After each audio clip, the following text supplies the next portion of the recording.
اعوذ باللہ من الشیطان الرجیم بسم اللہ الرحمن الرحیم ان اللہ وملائکتہ یصلون علی النبی یا ایہا الذین آمنوا صلوا علیہ وسلموا تسلیما اللہم صلی علی سیدنا و نبینا و شفیعنا و مولانا محمد وعلی آل محمد وبارک وسلم۔ محترم خواتین و حضرات، السلام علیکم۔ پیام صبح کے ساتھ ایک بار پھر حاضر میں ہوں آپ کا میزبان انیق احمد۔ روزانہ آپ کی خدمت میں حاضر ہو رہے ہیں اور وہ جو سیریز جاری ہے اس حوالے سے تسلسل کے ساتھ ہم آیات پر گفتگو کروا رہے ہیں اپنے معزز علماء سے۔ ان آیات کے تعلق سے بات ہو رہی ہے کہ جن آیات میں اللہ تعالیٰ کا یہ نام نامی، اسم گرامی، اسم جلالہ موجود ہے، اور اللہ تعالیٰ ہمیں بتا رہا ہے کہ تمہیں زندگی کس طرح گزارنی ہے۔ میں تمہارا معبود ہوں، میں تم سے زیادہ جانتا ہوں، تو میں بتاتا ہوں تمہیں کہ تم زندہ کیسے رہو گے، وقار کے ساتھ زندگی کیسے گزارو گے۔ خواتین و حضرات، ایک ایک آیت پر ہم بات کروا رہے ہیں اپنے معزز علماء سے۔ آج ہم نے جو آیت منتخب کی ہے وہ سورہ نساء کی آیت نمبر 93 ہے۔ انسان کی جان، کتنی حرمت ہے انسان کی جان کی۔ قرآن کریم ہی میں کسی اور جگہ اللہ تعالیٰ بیان فرما رہا ہے کہ جس نے ایک انسان کی جان کو بچایا اس نے گویا پوری انسانیت کو بچایا، اور جس نے ایک انسان کا قتل کیا گویا اس نے تمام انسانیت کا قتل کر دیا۔ اللہ اکبر، اللہ اکبر۔ خواتین و حضرات، آج کی آیت میں مومن کی جان کا ذکر ہو رہا ہے اور قتل عمد کی بات ہو رہی ہے۔ تو ایک مومن کی جان کی حرمت، ایک مسلمان کی جان کی حرمت، یہ کیا ہوتی ہے، یہ ہم اپنے معزز علماء سے جاننے کی کوشش کریں گے کہ یہ قتل عمد کیا ہوتا ہے، شبہ عمد کیا ہوتا ہے، قتل خطا کیا ہوتا ہے۔ اس تعلق سے کچھ بات ہوگی۔ دین سوسائٹی کو، معاشروں کو ان گھناؤنے جرائم سے پاک کرنا چاہتا ہے، سنگینی بتائی جا رہی ہے۔ اللہ اکبر۔ اللہ کے رسول صلی اللہ علیہ وآلہ وسلم کا فرمان ہے کہ ایک شخص جسے قتل کیا گیا وہ قیامت کے دن ایسے آئے گا کہ اس کے جسم سے خون نکل رہا ہوگا، اور وہ اللہ تعالیٰ کے سامنے یہ فریاد کرے گا کہ اے میرے معبود، اس سے پوچھئے کہ اس نے مجھے کیوں قتل کیا تھا۔ بہت ساری باتیں ذہن میں آئیں گی، ہم سے غلطیاں کیا ہو رہی ہیں، کچھ قصاص کے معاملات۔ قرآن کہہ رہا ہے قصاص کو حیات، لیکن آج کس طرح کی باتیں سامنے آتی ہیں۔ ہم سوسائٹی میں، اپنی سوسائٹیز میں کیا عدل و انصاف فراہم کر سکے، یا یہ ایک ناپید عمل ہو گیا، ایک کمیاب عمل ہو گیا؟ خواتین و حضرات، یہ ہمیں بتائیں گے محترم مولانا شجاع الدین شیخ صاحب۔ ممتاز عالم دین شجاع الدین شیخ صاحب ایک بہت معروف اور مقبول نام، ہمارے ملک کا شاگرد خاص محترم ڈاکٹر اسرار احمد صاحب علیہ الرحمہ، اور تشریف فرما ہیں لاہور میں محترم ڈاکٹر حماد لکھوی صاحب۔ ڈاکٹر صاحب، آپ کا بہت شکریہ، آپ تشریف لائے۔ خواتین و حضرات، ڈاکٹر حماد لکھوی صاحب پیام صبح کا لازمی جز، سالہ سال سے ہم ڈاکٹر صاحب سے سیکھ رہے ہیں، پڑھاتے ہیں پنجاب یونیورسٹی میں۔ قاری قرآن محترم قاری زین العابدین صاحب تشریف فرما ہیں۔ گزارش کروں گا سورہ نساء کی آیت نمبر 93 کی تلاوت سے آج کے پروگرام کا آغاز فرمائیں محترم قاری زین العابدین صاحب۔ اعوذ باللہ من الشیطان الرجیم،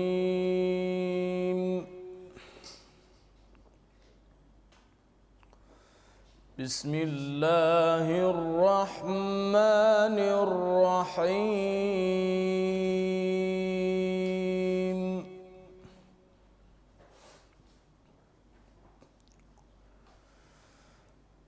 وَمَن يَقْتُلْ مُؤْمِنًا مُتَعَمِّدًا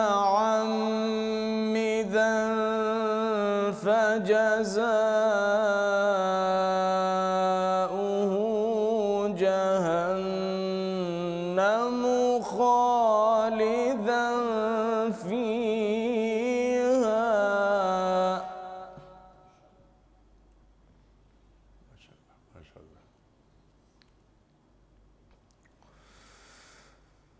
فجزاؤه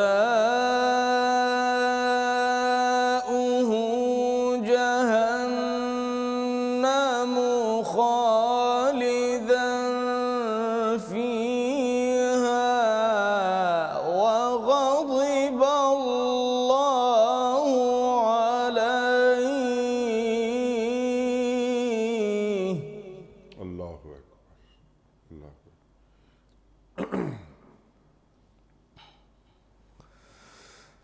ومن يقتل مؤمنا متعمدا فجزاؤه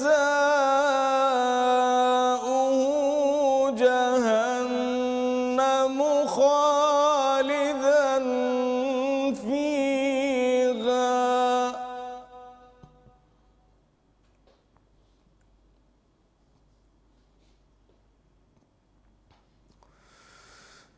وغضب الله عليه ولعنه وأعد له عذابا عظيما.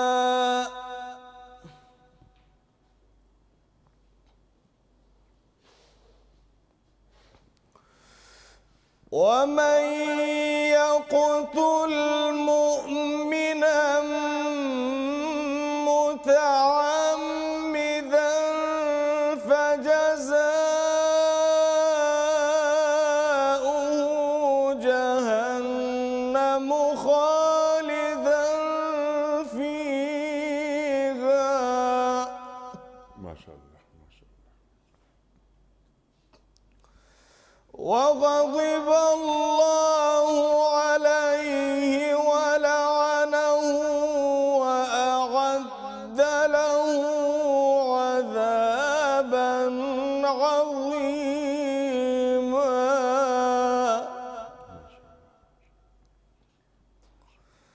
وأعد له عذابا عظيما. صدق الله العظيم.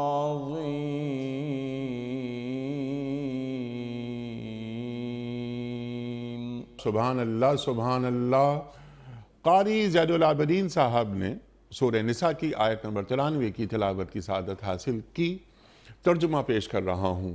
وہ شخص جو کسی مومن کو جان بوجھ کر قتل کرے تو اس کی جزا جہنم ہے، جس میں وہ ہمیشہ رہے گا، اس پر اللہ کا غضب اور اس کی لعنت ہے، اور اللہ نے اس کے لیے سخت عذاب مہیا کر رکھا ہے۔ صدق اللہ العظیم۔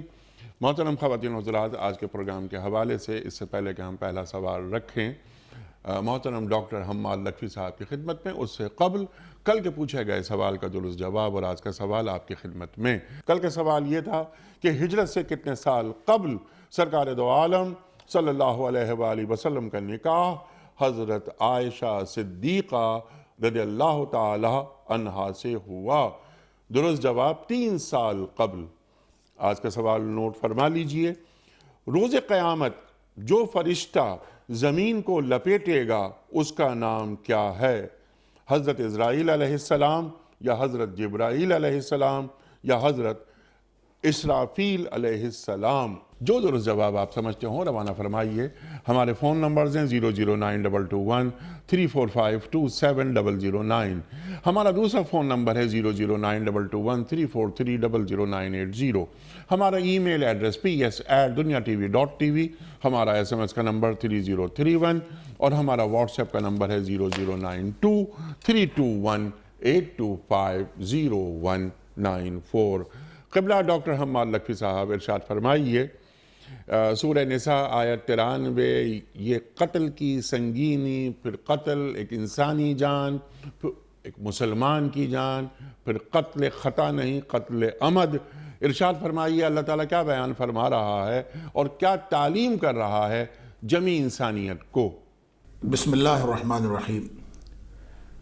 دیکھیں، جہاں تک اس آیت کا اور اس سے ماقبل کی آیات کا سیاق و سباق ہے، یہ دراصل سورہ نساء کی وہ آیات ہیں جس میں اسلامی ریاست کے خارجی استحکام کے بارے میں ہدایات دی گئی ہیں، اور جب خارجی استحکام کی بات کرتے ہیں تو اس میں بطور ٹول اللہ کریم نے جو اسلامی ریاست کو عطا فرمایا ہے وہ جہاد ہے، ادارہ جہاد ہے۔ اور جب جنگ کی اجازت ہو گئی، ادارہ جہاد حرکت میں آ گیا اور مختلف افواج کا آمنا سامنا ہونے لگا، اور اس بات کے امکانات بھی پیدا ہوئے کہ مسلمان کسی وقت جو ہیں وہ کسی بھی دوسری قوم کے اوپر حملہ آور ہوں یا کسی کی بھی شہر اور یا بستی کے اوپر حملہ آور ہوں اور ان کے ساتھ آپس میں ٹکراؤ پیدا ہو، تو ان میں ایسے لوگ بھی مارے جانے کا خدشہ پیدا ہوا جو مسلمان تھے، اور پھر یعنی جن کو قتل کرنا مقصود نہیں، لیکن وہ مسلمان قتل ہو جائیں کسی مڈ بھیڑ کے نتیجے میں یا کسی آمنا سامنا اور جنگ اور آپس میں کسی بھی طرح کے مقاتلے کے نتیجے میں۔ اس کے لیے اللہ کریم نے قتل خطا کے احکام جاری فرمائے جو اس سے ماقبل آیت کے اندر موجود ہیں۔ تو قتل خطا یعنی اگر کوئی شخص غلطی سے قتل کر لیتا ہے تو اس کے اوپر بہرحال وہ جرم کی سنگینی وارد نہیں ہوتی جو قتل عمد کی جان بوجھ کر قتل کرنے میں ہے۔ تو اس کے لیے اس کے شان نزول میں مفسرین نے ایک واقعہ بھی لکھا ہے، خاص طور پہ امام رازی نے اور امام شوکانی نے، کہ جو حدیث کے اندر موجود ہے ایک واقعہ کہ عیاش بن ابی ربیعہ رضی اللہ تعالیٰ عنہ ایک صحابی رسول تھے جو ہجرت کر کے نبی کریم صلی اللہ علیہ وسلم کے ہجرت کرنے سے قبل ہی مدینہ طیبہ تشریف لے آئے تھے، لیکن بعد ازاں ابو جہل اور ایک شخص حارث بن زید تھا، یہ کسی طریقے سے ان کو واپس مکے لے گئے، اور مکے لے جا کے ان کے اوپر بہت ظلم و ستم کیا ان دونوں لوگوں نے۔ تو حضرت عیاش نے اس وقت بھی ان دونوں کے ساتھ جو کچھ کر سکتے تھے کہہ سکتے تھے کیا، لیکن ایک مظلوم آدمی کر بھی کیا سکتا ہے، لیکن انہوں نے دل میں یہ بات ٹھان لی کہ کبھی موقع ملا تو میں ان کو قتل کر دوں گا۔ اس وقت وہ دونوں کافر تھے اور وہ ظالم بھی تھے اور قتل کیے بھی جا سکتے تھے، لیکن بعد ازاں ایسا موقع آیا کہ جب حارث بن زید کو عیاش بن ابی ربیعہ رضی اللہ تعالیٰ نے قتل کر دیا، اور ان کو یہ معلوم نہیں تھا کہ اس قتل سے پہلے حارث مسلمان ہو چکے تھے اور وہ غلطی سے ان کو قتل کر بیٹھے۔ تو اس موقع پر یہ آیات نازل ہوئیں۔ یہ امام رازی نے تفسیر کبیر کے اندر اور امام شوکانی نے فتح القدیر کے اندر اس کے شان نزول کے اندر یہ بات لکھی ہے، اور دیگر مفسرین نے بھی یہ لکھی ہے۔ تو قتل خطا کے بارے میں احکام آ گئے کہ اگر کوئی شخص غلطی سے قتل کر دے کسی مسلمان کو تو ظاہر ہے کہ اس کا ارادہ تو شامل نہیں تھا، لہذا اس کے اوپر کفارہ بھی وارد کیا گیا، اور کفارے کے ساتھ ساتھ وہ دیت بھی ادا کرے گا، اور کفارہ اس کے ذاتی گناہ کا کفارہ ہوگا جو وہ غلطی کر بیٹھا، اور جو دیت ہے وہ گویا کسی حد تک اس کا جو کمپنسیشن کے لیے وہ رسا کو دی جائے گی، وہ اس کے احکام دیے گئے۔ تو ساتھ ہی یہ قرآن کا اسلوب ہے کہ جب کسی بھی معاملے کی ایک ڈائمنشن بیان کرتا ہے تو اس کے ساتھ ہی دوسری ڈائمنشن بھی بیان کر دیتا ہے۔ یہ قرآن کا اصول تقابل ہے، یہ پورے قرآن کے اندر ہم دیکھتے ہیں، جہاں جنتیوں کا ذکر ہوتا ہے ساتھ جہنمیوں کا ذکر ہو جاتا ہے، جہاں جہنمیوں کا ذکر ہوتا ہے ساتھ جنتیوں کا ذکر ہو جاتا ہے۔ تو یہ جو تقابل ہے قرآن کرتا رہتا ہے۔ تو جب قتل خطا کی بات آئی اور وہ ظاہر ایک اسپیسیفک تناظر میں آئی، تو قتل عمد کی جو وعید تھی اور اس کی جو گریوٹی تھی وہ بھی ساتھ بتا دی کہ کوئی شخص اس غلط فہمی میں نہ رہے کہ مسلمان کو قتل بھی کیا جا سکتا ہے اور قتل کر کے وہ کفارے اور دیت کے ساتھ وہ چھوٹ جائے گا، ایسا ہرگز نہیں ہے۔ قتل عمد کی یعنی جان بوجھ کر قتل کرنے کی مسلمان کو، اہل ایمان کو پتہ چل جائے کوئی شخص مسلمان ہے، اس کو قتل کرنا کسی بھی صورت میں جائز نہیں ہے، سوائے 3 صورتوں کے، کہ یا تو وہ شخص جو ہے وہ اسلام چھوڑ کے بھاگ جائے یعنی مرتد ہو جائے، یا پھر وہ اس نے کسی کو قتل کیا ہو اور اس کے قتل کے بدلے میں اس کو قتل کیا جا سکتا ہے، اور یا پھر تیسری صورت یہ ہے کہ وہ شادی شدہ ہو اور وہ بدکاری کا مرتکب ہو اور وہ بات ثابت ہو جائے اور اس کو رجم کیا جا سکتا ہے۔ اس کے علاوہ کسی بھی مسلمان کو قتل نہیں کیا جا سکتا، اور اگر پھر بھی کوئی شخص قتل کر دیتا ہے تو یہاں اس آیت کے اندر اللہ کریم نے اس کی صرف گریوٹی بیان فرمائی ہے، اس کی جو اخروی وعید ہے وہ بیان فرمائی ہے، سزا کا ذکر یہاں پہ نہیں ہے۔ جو اس کا دوسرا پہلو ہے سزا کا، جب کسی بھی شخص کو، کسی بھی مسلمان کو جان بوجھ کر قتل کر دیا جائے تو اس کے 2 پہلو ہیں، ایک جس کا تعلق قانون کے ساتھ ہے اور ایک جس کا تعلق آخرت کے ساتھ ہے۔ جو قانون کے ساتھ تعلق ہے اس کا ذکر آیت نمبر 178 سورہ بقرہ کے اندر آ گیا کہ یا ایھا الذین آمنوا کتب علیکم القصاص فی القتلی، قتلوں کے اندر قصاص ہے، وہ تو قصاص میں قتل کر دیا جائے گا اس کو، الحر بالحر والعبد والعبد والانثى بالانثى۔ یہاں پہ جو جس پہلو کا ذکر ہے یہ صرف اور صرف اس کی وعید بتائی گئی ہے، اور اس میں پانچ ڈگریاں ہیں یا 5 کیٹیگریز ہیں یا 5 سطحیں ہیں، یا یوں کہہ لیجئے کہ اس جرم کی شناعت کو 5 سطحوں پر متعارف کروایا ہے کہ پہلی تو بات فرمائی فجزاؤ جہنم، سب سے پہلی بات یہ کہ اس کے لیے جہنم ہے بدلے میں، خالدن فیہا، اس کے اندر ہمیشہ رہے گا، پھر فرمایا غضب اللہ علیہ، اس کے اوپر اللہ کا غصہ اور ناراضگی نازل ہوتی ہے، وَلَعْنَهُ، اس کے اوپر اللہ کی لعنت ہوتی ہے، وَأَعَدَّ لَهُ عَذَابًا عَظِيمًا، اور اس کے لیے اللہ تعالیٰ نے بہت ہی بڑا عذاب تیار کر رکھا ہے۔ گویا جہنم کا ذکر کر کے، اس کے اندر ہمیشگی کا ذکر کر کے، اللہ کے غضب کا ذکر کر کے اور اللہ کی لعنت کا ذکر کر کے بھی اس کی گریوٹی کا پورا بیان نہیں ہوا، ہماری سمجھ اور ادراک میں وہ بات نہیں آئی، اس لیے ایک بڑے عذاب کی ایک گویا کھلا آپشن دے دیا گیا کہ اللہ کی طرف سے بڑے عذاب کی کیا گریوٹی ہو سکتی ہے وہ اللہ ہی جانتا ہے، ہم نہیں جانتے۔ تو دراصل اس میں ایک مسلمان کے خون کی حرمت بتائی گئی ہے کہ قتل خطا کے احکام کی غلط فہمی میں کسی مسلمان کے قتل کو جائز قرار نہ دے لیا جائے، یہ بہت ہی بڑا گناہ ہے۔ دنیوی طور پر اس کو سزا قصاص کی مل بھی جائے تو یہ اللہ کے ہاں اگر توبہ کے بغیر کوئی شخص مر گیا تو یہ بہت ہی بڑا گناہ ہے اور آخرت میں انتہائی دردناک اور بڑے عذاب کا باعث بنے گا۔ اللہ اکبر، اللہ اکبر۔ بنیادی گفتگو ڈاکٹر صاحب نے عطا فرمائی، لیکن آخر میں ایک جملہ ڈاکٹر صاحب نے یہ بھی عطا فرمایا کہ اگر وہ توبہ کے بغیر مر گیا، اللہ اکبر۔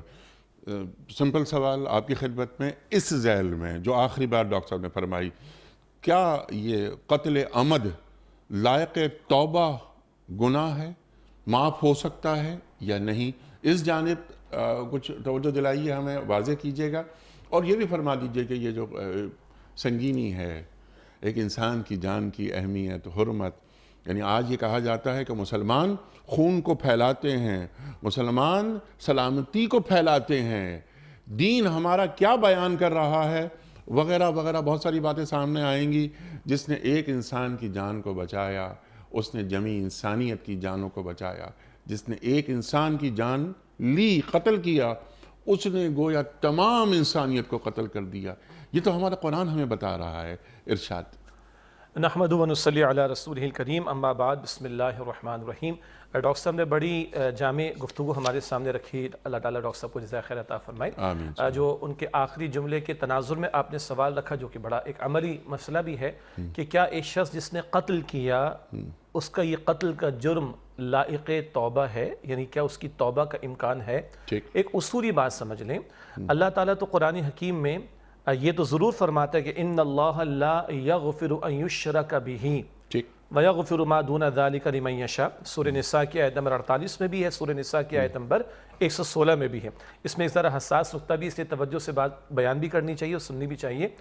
ان اللہ لا یغفر ان یشرک بہ، بے شک اللہ تعالیٰ اس بات کو معاف نہیں فرمائے گا کہ اس کے ساتھ کسی کو شریک کیا جائے۔ وَيَغْفِرُ مَا دُونَ ذَلِكَ لِمَن يَشَاءُ، اس کے سوا جس گناہ کو چاہے گا معاف فرما دے گا۔ اب اہل علم نے ایک سوال یہ اٹھایا کہ ایک شخص توبہ کر لے تو کیا شرک معاف ہوگا؟ بالکل معاف ہوگا۔ سچی توبہ سے تو شرک اور کفر کا جرم بھی معاف ہو جاتا ہے، بلکہ قرآن جو سورہ فرقان میں کہتا ہے جو سچی توبہ لے کر آئے فَأُولَئِكَ يُبَدِّلُ اللَّهُ سَيِّئَاتِهِمْ حَسَنَاتٍ، اللہ تعالیٰ اس کی سیئات کو، گناہوں کو نیکیوں میں بدل دے گا۔ یعنی جب توبہ کے موضوع پر کلام ہوگا تو یہ بشارتیں بھی سنائی جائیں گی اور یہ پہلو بھی رکھا جائے گا۔ اب یہاں سوال آ رہا ہے، ایک شخص قاتل ہے، ٹھیک ہے، اور وہ سیئات میں کیا قتل سیئات کے زمرے میں آئے گا؟ یہ میرا سوال ہے۔ جی میں وہی طرز کر رہا ہوں، یہ جو نقطہ جو میں نے چاہا نا ذرا حساس نقطہ بھی سامنے آئے، اللہ اس کو معاف نہیں فرمائے گا کہ اس کے ساتھ کسی کو شریک کیا جائے۔ ٹھیک ہے، تو شرک کے سوا تو باقی سب معاف ہو سکتا ہے اللہ اگر چاہے تو۔ ٹھیک ہے، اور اس میں نقطہ یہ ہے کہ بغیر توبہ بھی اللہ چاہے تو معاف فرما سکتا ہے۔ اللہ کی شان ہے فَيَغْفِرُ لِمَن يَشَاءُ وَيُعَذِّبُ مَن يَشَاءُ۔ شرک کے بارے میں پھر نقطہ یہ بیان کیا جائے گا کہ وہ توبہ کے بغیر معاف نہیں ہو سکتا، کفر توبہ کے بغیر معاف نہیں ہو سکتا۔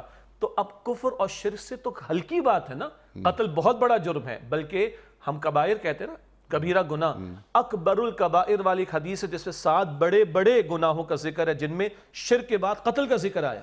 جی لیکن اگر بندہ توبہ کر لے تو اللہ قادر ہے، اللہ رؤوف ہے، اللہ غفور ہے کہ وہ معاف فرما دے گا۔ ایک سوال اگلا یہ آئے گا کہ قاتل کی توبہ کیا ہے؟ دیکھیے جو قصاص کا ذکر آپ نے کہ میں بعد میں مزید کرنا چاہوں گا، ڈاکٹر صاحب نے بھی ذکر کیا وَلَكُمْ فِي الْقِصَاصِ حَيَاتٌ يَا أُولِي الْأَلْبَابِ، اے عقل مندو تمہارے لیے قصاص کے قانون میں زندگی ہے۔ تو اگر قصاص کے قانون پر عمل ہوگا تو قاتل کو سزا تو دی جائے گی، گو کہ ہم جانتے ہیں کہ مقتول کے ورثاء اگر چاہیں تو وہ قاتل کو معاف کر سکتے ہیں۔ قصاص میں یہ آپشن دیا گیا ہے، مقتول کے ورثاء چاہیں تو قاتل کو معاف کر سکتے، وہ خوب بہا دے گا، اس کی جان بھی بچ جائے گی۔ لیکن اگر وہ معاف نہیں بھی کرتے اور وہ ایگزیکیوٹ کیا جاتا ہے، یہ اس کی دنیا کی سزا ہو گئی۔ اگر اس نے توبہ کر لی، اگر اس نے توبہ کر لی، اگر اس نے توبہ کر لی تو آخرت کی سزا سے بچ جائے گا انشاءاللہ تعالی۔ تو سوال یہ تھا کہ کیا توبہ ہو سکتی ہے؟ جی توبہ ہو سکتی ہے، مشرک کی توبہ ہو سکتی ہے، کافر کی توبہ ہو سکتی ہے، جو کہ عقیدے کے مسائل ہیں۔ تو قتل کا معاملہ، کسی اور گناہ کا معاملہ، چاہے وہ کتنا ہی بڑا کیوں نہ ہو، وہ عمل کے میدان کا معاملہ ہے، توبہ کر لے تو آخرت کی سزا سے بچ جائے گا۔ لیکن اگر قاتل ہے اور ورثاء معاف نہیں کرتے مقتول کے تو ایگزیکیوٹ تو کیا جائے گا، دنیا کی سزا ہو گئی۔ دوبارہ میں ریپیٹ کر رہا ہوں، توبہ کر لی تو آخرت کی سزا سے انشاءاللہ تعالی وہ بچ جائے گا۔ سبحان اللہ، سبحان اللہ، یہ بالکل واضح ہو گئی یہ بات۔ تو نہ پھر وہ جہنم میں ہمیشہ رہے گا جو کہ یہ آیت بیان فرما رہی ہے، نہ اس پر اللہ کا غضب ہوگا۔ اس میں بھی انیس صاحب، کیونکہ ڈاکٹر صاحب بھی تشریف فرما ہے، تصحیح مزید فرما دیں گے وہ انشاءاللہ، ہمیشہ جہنم میں رہے گا، اس پر بھی ایک مسئلہ ہے۔ ایک اشارت آپ نے سوال میں کر لیا کہ اگر وہ توبہ کر کے گیا تو پھر ہمیشہ کی جہنم کا معاملہ، بلکہ معاف ہی فرما دے گا اس کو۔ اگلی بات یہ ہے کہ ایک قاتل ہی تھا مسلمان، تو اس مسلمان کے بارے میں جمہور علماء اہل سنت کا عقیدہ یہ ہے کہ اگر وہ گناہگار تھا، جہنم میں اپنی سزا بھگتے گا، بالآخر وہ جہنم سے نکال لیا جائے گا، جس کو خلود فی النار کہا جاتا ہے، ہمیشہ جہنم میں رہنے کا معاملہ وہ کافر اور مشرک کے لیے ہے۔ مسلمان کتنا فاسق ہو، فاجر ہو، گنہگار ہو، بڑے جرائم میں مبتلا ہو، اگر جہنم میں گیا تو بالآخر وہ اپنی سزا بھگت لینے کے بعد اس کو نکال دیا جائے گا۔ خلود کا، ہمیشہ رہنے کا معاملہ وہ کافر اور مشرک کے لیے۔ ایک نقطہ، اور اسی کے ذیل میں اگلا نقطہ، وہ ذرا گہرا نقطہ ہے، وہ علماء بیان فرماتے ہیں اس کو۔ اگر ایک شخص ہے وہ کسی کے قتل کو حلال سمجھتا ہے، ایک شخص ہے وہ قتل کرنے کو حلال سمجھتا ہے، تو یہ وہ حرکت ہے کہ اس نے اللہ کے حرام کردہ کو عقیدتاً حلال مان لیا، تو یہ تو کفر کی روش ہو گئی۔ اللہ اکبر، اللہ کے حرام کردہ کو حلال مان لیا، یہ تو کفر کی روش ہو گئی، تو پھر وہ خلود کا معاملہ ہے۔ لیکن وہ جرم ہی سمجھتا تھا، حرام کو حلال عقیدے کے طور پر نہیں مانتا تھا، جرم کر بیٹھا ہے، سزا بھگتے گا، جہنم سے نکال لیا جائے گا۔ تو خلود کا معاملہ، ہمیشہ رہنے کا معاملہ کافر اور مشرک کا۔ باقی وہ جس نے عقیدتاً اس بات کو کہ اللہ کے حرام کردہ کو حلال مان لیا، یہ تو طرز عمل ہی کفریہ روش کا ہے، یہ بھی جہنم میں ہمیشہ لے جانے کا باعث بن جائے گا۔ اسی لیے کہا جاتا ہے، دیکھیے ایک بندہ بے عمل ہے، فاسق ہے، فاجر ہے، اعتراف کر لے میں غلط کر رہا ہوں، لیکن جو لوگ دھڑلے کے ساتھ کہتے ہیں کہ سود کوئی حرام نہیں ہے، تو یہ بڑا خطرناک معاملہ ہے۔ اللہ اور اس کے رسول کے حرام کردہ کے بارے میں یہ عقیدہ رکھ لینا یہ حرام ہے ہی نہیں، یہ وہ خطرناک معاملہ ہے کہ جو کفر تک لے جا سکتا ہے۔ اللہ تعالیٰ اس سے محفوظ رکھے۔ بے عملی ایک شے ہے، اور دندناتے پھرنا اور سرکشی کرنا اور بغاوت پر اتر آنا اور دھڑلے سے اللہ کے حرام کردہ کو حلال کہہ دینا، معاذ اللہ، یہ کفر کی طرف لے جانے والا معاملہ، اس میں بہت بہت زیادہ احتیاط کی ضرورت ہے۔ سبحان اللہ، کلیئر ہو گئی دونوں باتیں۔ اور یہ لائق توبہ جرم ہے، توبہ کر لی جائے تو اللہ تعالیٰ معاف فرما دیتا۔ البتہ جزاک اللہ خیر، آپ کو اللہ جزائے خیر دے، لیکن یہ جو جملہ ابھی آیا نا کہ لائق توبہ ہے، توبہ کر لی جائے تو اللہ معاف فرما دے گا، یہ ہم توبہ کی اہمیت پر کلام کر رہے ہیں۔ آپ بھی واضح ہیں، ہم بھی واضح ہیں الحمدللہ۔ یہ ہم توبہ کی اہمیت کو بیان کر رہے ہیں، رب کائنات کی شان کریمی کا بیان مقصود ہے، وہ بیان کر رہے ہیں۔ یہ لائسنس تو کل نہیں ہے جی، اور جرم کی سنگینی کم نہیں ہو جاتی، بالکل کم نہیں ہوتی۔ آیت کریمہ تو جو ڈاکٹر صاحب نے 5 ڈائمنشنز بیان کی، یعنی جہنم خود کتنا بڑا اس کا عذاب ہے، مگر اللہ جہنم کہہ کے رک نہیں جاتا، خالداً فیہا کہتا ہے، اور وغضب اللہ علیہ کہتا ہے، ولعنہ کہتا ہے، وعد لہ اجرا عذابا عظیما، اللہ شدید بڑے عذاب کا ذکر کرتا ہے۔ یہ اس کی سنگینی کو بڑھا رہا ہے۔ تو توبہ کا بیان لائسنس ٹو کل نہیں ہے، جیسے کچھ مرہم ہوتے ہیں، کچھ کریم ہوتی ہے، بھائی اگر ہاتھ جل گیا تو لگا لو، اس لیے کریم نہیں بنائی جاتی کہ ہاتھ جلاؤ اور لگاؤ، اس لیے نہیں بنائی جاتی کریم و مرہم کہ ہاتھ جلاؤ اور لگاؤ، نہیں، اس لیے بنائی جاتی کہ اگر ہاتھ جل جائے تو لگا لینا۔ تو توبہ کا بیان اس لیے نہیں کہ کوئی لائسنس ٹو کل کسی کو دیا جا رہا ہے معاذ اللہ کہ کرو توبہ کرو، نہ اگر گناہ کر بیٹھے تو مایوس مت ہونا، توبہ کا دروازہ کھلا رہتا ہے، وہ توبہ کر لینا ضرور۔ لا تقنطوا من رحمت اللہ، اللہ قرآن کریم، ان اللہ یغفر الذنوب جمیعا، اللہ کی رحمت سے مایوس نہ ہونا، اللہ چاہے تو سارے گناہوں کو معاف کرے۔ سبحان اللہ سبحان اللہ۔ اچھا ڈاکٹر صاحب، یہ شیخ صاحب نے بہت ساری باتیں واضح کر دیں، سبحان اللہ سبحان اللہ، بنیادی نکات سامنے آ گئے۔ میری ایک گزارش ہے بڑی مؤدبانہ کہ یہ قتل عمد ہو یا قتل خطا ہو وغیرہ وغیرہ، بہت ساری باتیں سامنے آ گئیں۔ دین معاشروں کو کتنا پرامن اور کیسا پاکیزہ دیکھنا چاہتا ہے، وہ فلسفہ کیا ہے، ذرا اس کو بھی ذرا کچھ اس پہ بیان فرما دیجئے۔ پھر ہم ذرا قصاص پہ یہ بات کروائیں گے آپ سے، پھر ہم یہ بات کروائیں گے آپ سے یہ بھی کہ جن معاشروں سے عدل و انصاف رخصت ہو جاتا ہے وہاں یہ جرائم کو جو فروغ کیوں حاصل ہوتا ہے۔ شیخ صاحب نے کیا اچھی بات فرمائی کہ یہ جو کریم ہے، جو جلی ہوئی چیز پہ لگانا ہے، زخم پہ لگانا ہے، یہ نہیں کہ پہلے ہاتھ جلائے جائے پھر کریم لگائی جائے۔ دین جرائم کا خاتمہ چاہتا ہے، سزاؤں کا نفاذ نہیں چاہتا۔ ارشاد۔ دیکھیں جی، آپ نے درست بات کہی کہ دین جو ہے وہ امن چاہتا ہے، وہ جرائم کا خاتمہ چاہتا ہے، اور وہ سزاؤں کا نفاذ نہیں چاہتا، اور سزائیں اصل میں نافذ کی ہیں معاشرے کو بچانے کے لیے ان جرائم سے، اور معاشرے کو قتل و غارت اور خون ریزی سے بچانے کے لیے۔ سبحان اللہ۔ جو آیت جس کا حوالہ آپ نے بھی دیا اور محترم شجاع الدین شیخ صاحب نے بھی دیا کہ وَلَكُمْ فِي الْقِصَاصِ حَيَاتٌ يَا أُولِي الْأَلْبَابِ لَعَلَّكُمْ تَتَّقُونَ، کہ دیکھو اگر تم زندگی میں یہ قصاص کو نافذ کرو گے، یہ جرائم کو نافذ کرو گے، تو اس سے پورے معاشرے کو زندگی ملے گی۔ مطلب یہ ہے کہ اسلام سب سے زیادہ جس چیز کو اہمیت دیتا ہے وہ معاشرتی امن ہے، اور معاشرتی امن میں جب معاشرے کے امن کو برقرار رکھنا ہو تو بعض اوقات اسلام افراد کی قربانی دے دیتا ہے معاشرے کے امن کو قائم رکھنے کے لیے، اور ایسے افراد کی قربانی بھی دی جا سکتی ہے جو امت مسلمہ کی کریم ہوں۔ یہ بات میں اس لیے عرض کر رہا ہوں کہ بہت ساری احادیث میں بھی یہ بات ثابت ہوتی ہے، اور خاص طور پہ ایک واقعے کی طرف میں اشارہ کرنا ضروری سمجھتا ہوں کہ حضرت عمر فاروق رضی اللہ تعالیٰ عنہ نے جب ان کو زخم لگا اور انہوں نے اپنے بعد کسی خلیفہ کی نامزدگی تو نہیں کی، بس 6 لوگوں کو نامزد کر دیا، ایک کمیٹی بنا دی، اور کہا کہ یہ 3 دن کے اندر اپنے آپس میں کسی امیر کا فیصلہ کر لیں میرے شہادت پا جانے کے بعد۔ اور جب یہ فیصلہ کر لیں، اور وہ 6 لوگ کون تھے؟ وہ عشرہ مبشرہ میں سے وہ 10 صحابہ کرام جن کو دنیا میں جنت کی بشارت دی گئی تھی، ان میں سے جو بقیہ 7 تھے، ان 7 میں سے 6 کو نامزد کیا۔ 7ویں کو اس لیے نامزد نہیں کیا کہ وہ حضرت عمر فاروق رضی اللہ تعالیٰ عنہ کے بہنوئی تھے، حضرت سعید بن زید رضی اللہ تعالیٰ عنہ۔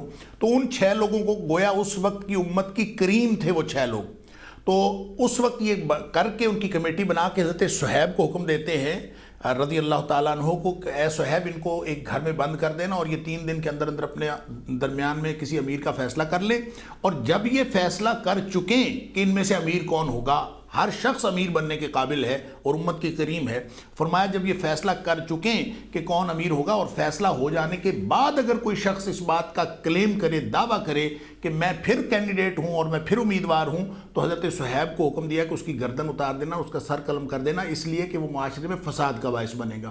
تو اس سے یہ بات پتہ چلتی ہے کہ معاشرتی امن کو اسلام کس قدر اہمیت دیتا ہے کہ وہ اپنے افراد بلکہ امت کی کریم کو بھی قربان کرنے پر تیار ہو جاتا ہے کہ معاشرے میں اگر فساد کا کوئی امکان پیدا ہو۔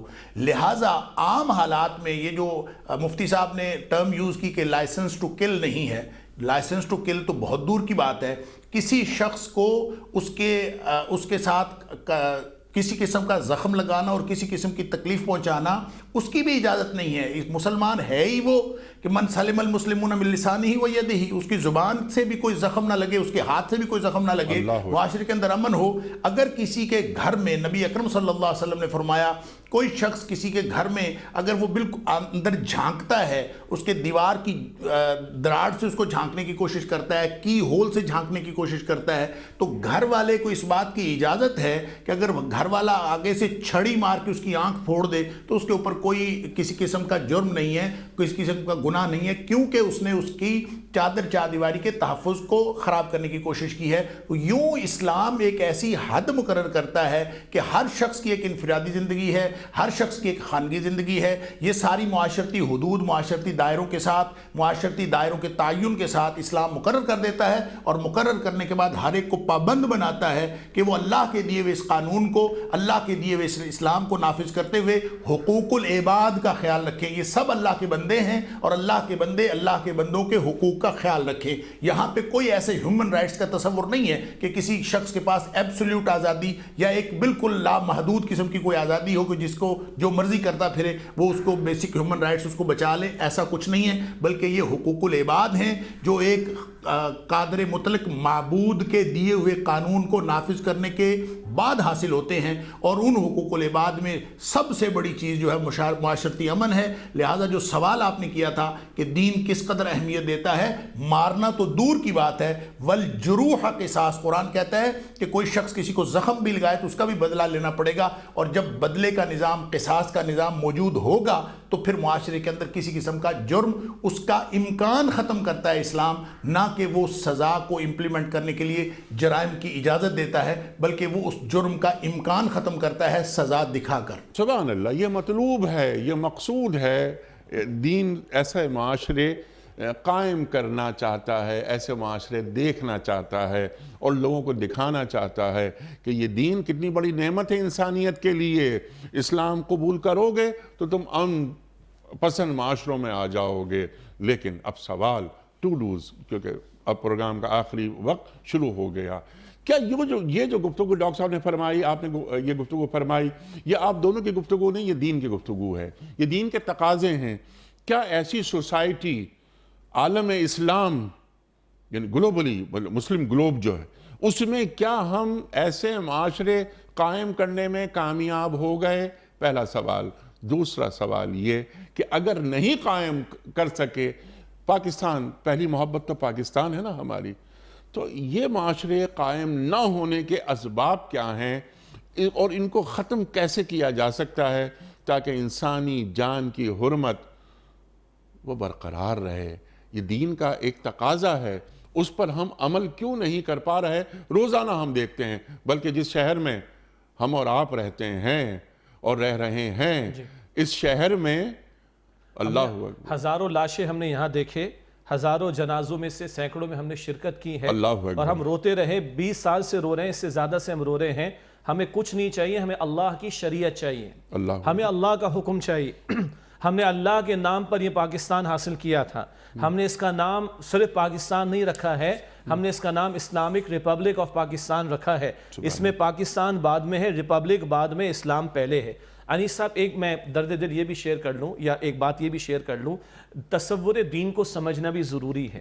آج ہمارا تصور دین شاید محدود ہو گیا جمعے کی 2 رکعت تک اور رمضان شریف کے مہینے تک، یا کچھ لوگوں نے کچھ خاص دنوں تک دین کے ریچولز کو محدود کر دیا۔ اللہ کہتا ہے الیوم اکملت لکم دینکم، اللہ فرماتا ہے میں نے تمہیں دین مکمل فرما کر دیا، اور آگے بڑا پیارا جملہ ہے وَأَتْمَمْتُ عَلَيْكُمْ نِعْمَتِي، اللہ کہتا ہے میں نے اپنی نعمت تم پر مکمل کی۔ یہ دین زحمت کے لیے نہیں آیا، دین نعمت کے لیے آیا ہے، رحمت بن کر آیا، رحمت للعالمین کے ذریعے آیا صلی اللہ علیہ وسلم۔ اس دین کے مقاصد کو ڈاکٹر صاحب تشریف فرمائے، ہمارے استاد ہیں، علماء نے مقاصد الشریعہ بیان کیے، یعنی جب شریعت کے احکام پڑھائے جاتے نا تو ساتھ اس کے مقاصد شریعت بیان کیے جاتے۔ 5 بنیادی مقاصد الشریعہ میں سے اشارہ کر رہا ہوں: عقیدے کی حفاظت، عقل کی حفاظت، جان کی حفاظت، مال کی حفاظت، آبرو کی حفاظت۔ جو کیپٹل پنشمنٹس دی گئیں، جو سزائیں بھی اگر عطا کی گئیں، اگر آپ ان کی ڈیپتھ میں جا کر دیکھیں تو بندوں کی جان کی حفاظت، قصاص کو لیجئے، بندوں کے مال کی حفاظت، یہ جو ڈاکوؤں کے لیے سزا، چوری کی سزا، بندوں کی آبرو کی حفاظت، جو زنا پر سزا، یا زنا کی تہمت کسی نے لگائی تو اس پر سزا، سب کہے کے لیے ہے۔ اللہ تعالیٰ ہمارا خالق ہے، آپ نے فرمایا وہ خوب جانتا ہے ہمارے بھلے کے لیے اس نے احکامات عطا فرمائے۔ دوسرا نقطہ یہ ہے، اس بات پر یقین تو رکھو، ہم تو غیروں سے مرعوب ہو کر، غیروں کی دیکھا دیکھی، معاذ اللہ ادھر سے آیا یہ وحشیانہ سزائیں، یہ جنگجو قسم کے لوگ ہیں، ہمارے والے بھی شروع ہو جاتے ہیں، انا للہ و انا الیہ راجعون۔ اللہ کے واضح احکامات کو، دین کی واضح تعلیمات کو کوئی آگے بڑھ کر کہتا ہے یہ وحشیانہ قسم کی باتیں، کوئی کہتا ہے پتھر کے دور میں چلے جائیں گے، کوئی کہتا ہے جنگل کا قانون آ گیا۔ اللہ اکبر، یہ اپنے ایمان کو خطرے میں ڈالنے والی، ایمان سے ہاتھ دھونے والی بات ہے، بچنا چاہیے۔ تو مرعوبیت نہیں بلکہ اعتماد اللہ کی کتاب اور اس کے رسول علیہ السلام کی تعلیمات پر، جب اس یقین کے ساتھ میں کھڑا ہوں گا تب میں عمل میں آگے بڑھ سکوں گا انشاءاللہ۔ آپ نے سوال کیا 1 ارب 80 کروڑ مسلمانوں میں ہم کوئی معاشرہ دنیا کے ساتھ، معاشرے کی بات، گھر کی بات نہیں، افراد تو بہت پیارے ہوں گے کچھ، رات کے تہجد گزار بھی ہوں گے، لیکن کوئی معاشرہ جہاں میں کہہ سکوں آؤ دیکھو یہ اللہ کا دین ہے، اس کی برکتیں ہیں، معذرت کے ساتھ ایسا کوئی خطہ میں دنیا کے سامنے پیش کرنے کی پوزیشن میں نہیں، گو کہ ہم نے یہ پاکستان اسی مشن کے ساتھ بنایا تھا، قائد اعظم کا یہی ویژن تھا، اقبال کا یہی خواب تھا، اگر ہمیں ایک خطہ مل گیا جہاں ہم اللہ کی شریعت کو نافذ کر سکیں، اقبال کے خطوط موجود ہیں، اسی میں ہمارا حل ہے، قائد اعظم کی کوٹیشنز موجود ہیں، یہ ہم دنیا کے سامنے ایک ڈیمونسٹریشن پیش کرنا چاہتے ہیں کہ آؤ دیکھو یہ اسلام کی برکات ہیں۔ تو بھائی ایک اعتماد اور یقین، اور اپنے سبق کو دہرا لیں کہ ہم نے اس ملک کو اس لیے قائم کیا تھا کہ یہاں قرآن سے بیان نہ کیا جائے۔ اللہ کا شکر ہے ہم بیان تو کر رہے ہیں، لیکن ہمیں افسوس ہے کہ ہم بیان کر کے خاموش ہو جاتے، اس کے بعد نفاذ اس کا نہیں ہو رہا ہے۔ اس نفاذ کی طرف جانی چاہیے بات۔ اور میں کیا درد دل آپ کے سامنے رکھوں، بچوں کے ساتھ زیادتیاں کر کے بچوں کو مارا جا رہا ہے، بچیوں کو مارا جا رہا ہے، جوانوں کو مارا جا رہا ہے۔ آج میں ایک تفسیر پڑھ رہا تھا، ماضی کے کسی مفسر نے ایوب خان کے دور کا ذکر کیا، سینکڑوں لاشیں ایک سال میں گر جاتے ہیں۔ تو ایوب خان کا دور تو اس وقت تھا جب میں دنیا میں نہیں آیا تھا، آج ہم 2020 میں بیٹھے ہوئے تو عالم کیا ہوگا۔ صدر نکسن نے شاہ فیصل مرحوم سے پوچھا تھا، ماضی کا سعودی عرب، اس کی بات کر رہا ہوں میں، یہ تم لوگ یہ سزائیں کیوں دیتے ہو؟ شاہ فیصل مرحوم نے کہا تھا یہ ہمارے رب کا حکم ہے، اور اس کی برکتیں یہ ہیں کہ ہمارے ہاں پورے سال میں جو جرائم ہو پاتے ہیں وہ تمہاری کسی ایک اسٹیٹ کے اندر، یو ایس کے اندر 2-4 دن کے اندر ہو جاتے ہیں۔ وہ جو بات آپ نے بھی کہی، ڈاکٹر صاحب نے بھی کہی، یہ جرائم کا خاتمہ بھی ہو اور لوگوں کی جان، مال، عزت، آبرو محفوظ رہ سکے۔ تو قصاص کو اللہ کہتا ہے نا، وَلَكُمْ فِي الْقِصَاصِ حَيَاتٌ يَا أُولِي الْأَلْبَابِ، اے عقل مندو تمہارے لیے قصاص کے حکم میں زندگانی موجود ہے۔ ایک نقطہ اور اجازت دیجیے گا، دیکھیں دین 2 پہلو ہمیں عطا کرتا ہے۔ مفتی شفیع صاحب رحمۃ اللہ نے بڑا خوبصورت اس مقام پر اپنی تفسیر میں کلام کیا، جس کے الفاظ میں اپنے استعمال کر رہا ہوں۔ ایک ہے تعلیم کا عمل، ایک ہے تعدیب کا عمل۔ ٹھیک، تعدیب کیا ہے؟ وہ تو ہے نا پوائنٹ آف نو ریٹرن آ گیا، لاتوں کے بود باتوں سے نہیں مانگتے تو ہم کو ہینگ بھی کرنا پڑے گا۔ اور تعلیم و تربیت کیا؟ وہی آیت ہے، اللہ ایسا خوف دلاتا آخرت کا۔ اللہ کے کلام کو دیکھیے، وہ دلوں کو فتح کرتا ہے، وہ دلوں کو نرم کرتا ہے، وہ خوف خدا پیدا کرتا ہے، وہ خوف آخرت پیدا کرتا ہے، وہ اللہ کے سامنے کھڑا ہونے کا احساس دلاتا ہے۔ یہ تقوی جس کو قرآن تقوی کہتا ہے، جتنا دلوں کے اندر ہوگا 7 پردوں میں بھی بندہ جرم سے بچ جائے گا۔ ٹھیک ہے، تو یہ تقوی، یہ تزکیہ، کیا یہ پیدا کیا جا رہا ہے؟ تعلیم اور تعدیب 2 باتیں آپ نے فرمائی، ہینگ کرنے کی بات آپ نے بات فرمائی، تو یہ ہینگ ہم کر رہے ہیں اور جو دین کا تقاضا ہے، ہم تو غیروں سے مروح ہو کے نہیں کر رہے نا، ہم تو ڈر جاتے ہیں کہ ہم پر فتویٰ ہم پر بین لگ جائے گا، ہم اکنامک کرائسس میں آ جائیں گے۔ مجھے اجازت دیجیے گا، چائنا کے اس وقت مسائل تو ڈیفرنٹ ہیں، آج بھی دنیا میں سب سے زیادہ سزائے موت کہاں دی جاتی؟ چائنا کے اندر۔ مگر دنیا کیوں نہیں بولتی؟ جناب اکنامک جائنٹ ہے نا، اس لیے بات نہیں کرتا کوئی۔ سب سے زیادہ سزائیں آن ریکارڈ دنیا میں آج بھی چائنا میں دی جاتی ہیں۔ تو بھائی ہم تو مسلمان، اللہ کو ماننے والے، ہمیں تو اللہ کا حکم قرآن حکیم میں موجود ہے، ہمیں ایسا کیا خوف آ گیا کہ ہم اللہ کی سزاؤں کو نافذ نہ کریں، جبکہ قرآن کہتا ہے کہ اسی سزا کے نفاذ سے تمہارے لیے زندگی ہے۔ وہ مولانا مودودی علیہ رحمٰن نے کہا نا، چوری کی سزا کا نفاذ کر دو۔ کیا مطلب؟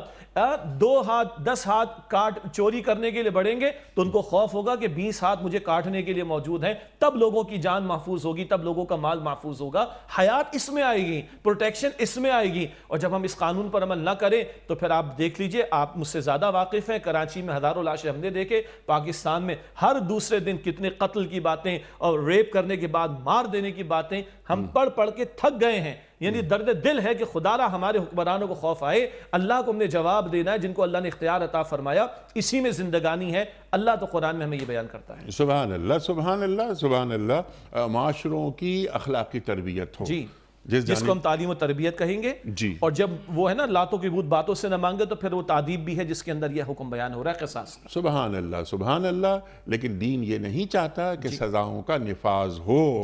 ہاں، اس لیے قتل کیا جا رہا ہے قصاص میں کہ باقی سوسائٹی کو محفوظ بنانا اور ہے. اس کو قرآن زندگی کہہ رہے اس کو قرآن زندگی کہتا ہے اور اولی الالباب سے مخاطبت کر رہا ہے.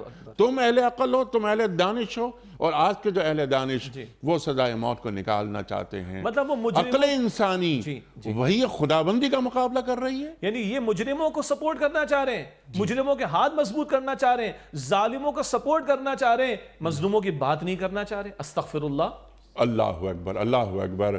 ڈاکٹر صاحب, شیخ صاحب نے بہت ساری باتیں بیان فرمائی, میں اس کو ریپیٹ نہیں کر رہا ٹائم بچانے کے لیے, لیکن یہ کہ جب تک یہ عدل و انصاف پر مبنی ایک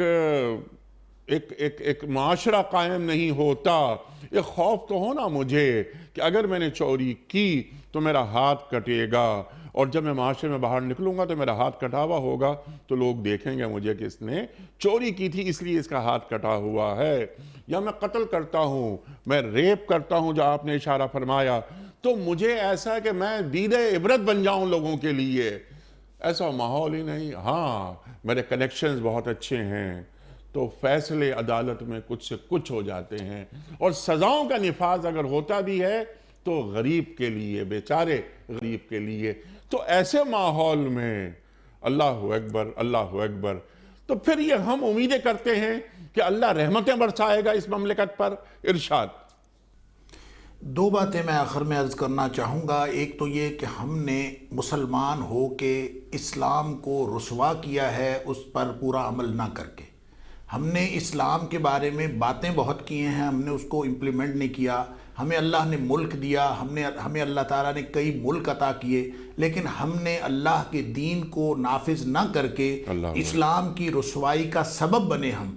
اور اگر ہم یہ نہ کرتے, اور تو اس طرح کی باتیں ہمیں کبھی سننے کو نہ ملتی کہ کوئی کہتا ہے کہ اسلامی سزائیں بڑی سخت ہیں اور اسلامی سزاؤں کو چینج کر دیا جائے, تبدیلی کر دی جائے, اور جو اس کے اندر پارلیمنٹس بیٹھ جاتی ہیں بات کرنے کے لیے. اور ہمیں اللہ کے قانون کی, اللہ کے فرمان کی اور نبی پاک صلی اللہ علیہ وسلم کی دی ہوئی شریعت کی اہمیت ہی ہماری نظروں سے, ہمارے ذہنوں سے محو ہو گئی. یہ ہم نے خود اپنے اوپر ظلم کیا ہے. رہ گئی دوسری بات جو اس آیت کے اندر آئی ہے, اور اس آیت کے اندر اللہ تعالیٰ نے جو خوف دلایا ہے, بات اصل میں وہی ہے جو ایک جملہ بار بار ہم دہرا رہے ہیں کہ شریعت جرم کو روکتی ہے, وہ سزاؤں کے نفاذ سے دلچسپی نہیں رکھتی. وہ سزاؤں کے نفاذ کا معاملہ صرف ڈراوے کی حد تک ہے. اس کی وجہ یہ ہے کہ انسانی فطرت یہ ہے کہ انسان کو کوئی چیز جرم سے نہیں روکتی. 7 پردوں میں بھی انسان جرم کر جاتا ہے. جرم سے اگر کوئی چیز روکتی ہے تو وہ صرف خوف ہے, دنیاوی نقصان کا خوف یا پھر اللہ کا خوف جو اللہ کی نافرمانی سے روکتا ہے. اللہ تعالیٰ نے دنیاوی خوف پیدا کرنے کے لیے اور دنیاوی نقصان کا خوف پیدا کرنے کے لیے سزائیں رکھی ہیں تاکہ لوگ جرم سے باز آئیں, اور ساتھ اپنا خوف آخرت کا خوف دلایا ہے کہ لوگ اللہ کی نافرمانی سے باز آ جائیں. اصل المیہ تو یہ ہے کہ ہمیں نہ اللہ کا خوف جو ہے, اخروی جو سزائیں ہیں, نہ ان کا خوف ہمیں جرم سے روکتا ہے, اور نہ ہی دنیاوی سزاؤں کا خوف ہمیں روکتا ہے, کیونکہ ہم نے دنیاوی سزائیں امپلیمنٹ نہیں کی ہوئی. اور اخروی سزاؤں کے حوالے سے ہمارے ایمان کی سطح یہ ہے کہ ہم نہ ڈرتے ہیں نہ لوگوں کو ڈراتے ہیں. بات اصل میں یہ ہے کہ ہم مسلمان اگر اسلام کے ساتھ جڑ جائیں تو ہماری عزت بحال ہوگی. اسلام اللہ تعالیٰ نے ایک اپنے لیول پہ, اپنی سطح پہ رکھا ہے. اسلام کو کوئی نقصان نہیں ہوتا لوگ اسلام کے اندر آئیں چاہے نہ آئیں, اصل میں نقصان مسلمانوں کا ہے. میں یہ سمجھتا ہوں کہ یہ آیت ہم سب سے تقاضا کر رہی ہے کہ داخلی اور خارجی استحکام اگر ریاستوں کا چاہیے تو اللہ کا قانون, پورا قانون عدل وہ نافذ کرنا پڑے گا. اللہ کے قانون کو نافذ کر لیں تو داخلی استحکام بھی آئے گا اور خارجی طور پر بھی مسلمان باعزت ہو جائیں گے. اسی کے اندر عزت ہے, اسی کے اندر اللہ تعالیٰ نے دنیاوی اور اخروی عزت رکھی ہے. یہ جو یہاں پہ تو آیت یہ آئی کہ یہاں پہ اللہ تعالیٰ نے 5 ڈگریاں بتا دی عذاب کی, اور اسی کو اگر آپ سورہ فرقان کے اندر دیکھیں آیت نمبر 68 کے اندر, تو اللہ تعالیٰ نے اپنے ساتھ شرک کے ساتھ ہی جس جرم کا ذکر کیا ہے وہ انسانی جان کا خون بہانا ہے. اور اللہ تعالیٰ نے فرمایا ہے کہ جو مومن ہیں وہ نہ تو شرک کرتے ہیں, اللہ کے علاوہ کسی اور کو نہیں بلاتے, اللہ کے علاوہ کسی اور کو نہیں پکارتے, اور ساتھ ہی فرمایا کہ وہ کسی جان کو قتل نہیں کرتے الا بالحق, حق کے علاوہ کسی کو قتل نہیں کرتے. ساتھ فرمایا جو کر دے قتل اس کو اللہ تعالیٰ ایسا عذاب نازل کرے گا وَيَخْلُدْ فِيهِ مَحَانَا، اس کے میں رسوائی کے اندر ہمیشہ رہے گا۔ اس کا مطلب ہے دنیا اور آخرت کی عزت اور چیز ہے جو اللہ تعالیٰ کے حکم کے نفاذ کے ساتھ ہے، اور اگر اللہ کے حکم کا نفاذ نہ ہو، اللہ کے قانون کا نفاذ نہ ہو، تو پھر دنیا اور آخرت کی رسوائی ہے جس کا سبب ہم سب اجتماعی طور پر بن رہے ہیں اللہ کی شریعت کو نافذ نہ کر کے۔ اللہ اکبر، اللہ اکبر، اللہ اکبر۔ خواتین حضرات، اللہ تعالیٰ ہمیں کیسا دیکھنا چاہتا ہے، ہماری نفسیات کو کن خطوط پر اٹھانا چاہ رہا ہے۔ خواتین حضرات، ہم بار بار ایک بات یہ کہتے ہیں کہ باوقار انداز میں جینا سکھاتا ہے اللہ تعالیٰ۔ خالق مخلوق کو مخلوق سے زیادہ جانتا ہے۔ معاشرے کیسے ہوں، پاکیزہ معاشرے ہوں۔ تعلیم اور تادیب کی جو بات شیخ صاحب نے فرمائی، کیا اہم بات کہ معاشروں کو ایسا پاکیزہ بنایا جائے۔ خوف آخرت جو ڈاکٹر صاحب بات فرما رہے تھے، بہت اہم بات کہ ایک دن مجھے اللہ کے حضور جواب دہی کرنی ہے، دینی ہے، تو مجھے اس کا خوف رہے، کیونکہ خوف آخرت ہی تقوی کی جڑ ہے۔ تو ایسے معاشرے، پاکیزہ معاشروں کا قیام، یہ ہم سب کی ذمہ داری ہے۔ مسلمان کسی مسلمان کو قتل کر دے، الامان و الحفیظ، ایسا ممکن ہی نہیں کہ ایک مسلمان کسی دوسرے مسلمان کو قتل کر دے۔ مسلمان تو وہ ہے کہ جس کے ہاتھ اور جس کی زبان سے دوسرا مسلمان محفوظ رہے، یہ فرما رہے ہیں اللہ کے رسول صلی اللہ علیہ وآلہ وسلم۔ لیکن شیخ صاحب نے بالتفصیل یہ بات فرما دی کہ یہ قتل سنگینی اپنی جگہ پر، لیکن اللہ تعالیٰ کی رحمت تو بہت وسیع ہے۔ یہ جرم لائق توبہ ہے۔ توبہ کر کے آدمی اللہ کے حضور پہنچے قیامت کے دن، وہاں جو خلود کا معاملہ ہے، ہمیشگی کا معاملہ، کہ ہمیشہ جہنم میں رہے گا، وہ مسلمان ہمیشہ جہنم میں نہیں رہ سکتا۔ شیخ صاحب نے اور ہمارے معزز علماء نے ہمیں یہی تعلیم کیا ہے۔ ٹھیک ہے شیخ صاحب؟ جی بالکل۔ خواتین حضرات، بقیہ مکمل ہوا، بہت ساری باتیں مزید ہو سکتی ہیں، لیکن ایک جملہ بس میں اس کو ریپیٹ کرنا چاہتا ہوں کیونکہ بہت اہم جملہ ہے کہ دین سزاؤں کا نفاذ نہیں چاہتا، معاشروں کی پاکیزگی چاہتا ہے۔ اللہ تعالیٰ کو اور اس دین کو سزائیں نافذ کر کے کیا خوشی ہوگی؟ اللہ اکبر۔ اللہ تعالیٰ تو 70 ماہوں سے زیادہ چاہتا ہے ایک بندے کو۔ وقت مکمل ہوا ہمارے آج کے پروگرام کا کوئز۔ کل کا سوال یہ تھا کہ ہجرت سے کتنے سال قبل سرکار دو عالم صلی اللہ علیہ وآلہ وسلم کا نکاح ام المومنین حضرت عائشہ صدیقہ رضی اللہ تعالی عنہا سے ہوا؟ درست جواب 3 سال قبل۔ آج کا سوال نوٹ فرما لیجئے۔ روز قیامت جو فرشتہ زمین کو لپیٹے گا اس کا نام کیا ہے؟ حضرت اسرائیل علیہ السلام، یا حضرت جبرائیل علیہ السلام، یا حضرت اسرافیل علیہ السلام؟ جو درست جواب آپ سمجھتے ہوں روانہ فرمائیے۔ ہمارے فون نمبرز ہیں 00922 345 2709۔ ہمارا دوسرا فون نمبر ہے 00922 343 00980۔ ہمارا ای میل ایڈریس ps@dunyatv.tv، ہمارا SMS کا نمبر 3031، اور ہمارا واٹس ایپ کا نمبر ہے 0092 321 825 0194۔ حضرت ایک پرچی نکال کر اعلان فرما دیجئے آج کے ونر کون ہیں، اور آج کے ونر ہیں نقاش تاج عباسی صاحب ایبٹ آباد سے۔ نقاش تاج عباسی صاحب ایبٹ آباد سے۔ آپ کی خدمت میں دنیا ٹی وی کی جانب سے دینی کتب پر مشتمل یہ گفٹ ہیمپر آپ کے گھر بذریعہ کوریئر روانہ کیا جا رہا ہے۔ آپ کو بہت بہت مبارک ہو۔ اختتام ہوتا ہے پیام صبح کا روزانہ ایک قول پر، اور وہ قول ہوتا ہے صاحب نہج البلاغہ امیر المومنین حضرت علی مرتضیٰ کرم اللہ وجہہ کا۔ آپ فرماتے ہیں کہ بہترین بخشش وہ ہے جو مانگنے سے پہلے مل جائے۔ بہترین بخشش وہ ہے جو مانگنے سے پہلے مل جائے۔ سبحان اللہ سبحان اللہ۔ اپنے میزبان انیق احمد کو کل تک کے لیے اجازت دیجیے۔